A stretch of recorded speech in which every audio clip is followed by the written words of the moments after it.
Sino po naniniwala isang araw, alaala na lang ang payo ng mga magulang mo sa'yo? At sino po naniniwala, isang araw, yung nanay na kasama mo ngayon, maaaring katabi mo ngayon, yung tatay na kasama mo ngayon, isang araw, aalalahanin mo na lang din. Hindi kayo forever na magkasama. Kaya nga, lahat ng magulang hanggat kasama pa yung anak, gagawin ng lahat.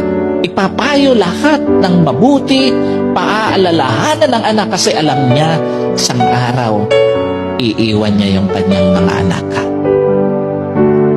Isang araw, hindi lang payo ng mga magulang mo ang magiging alaala.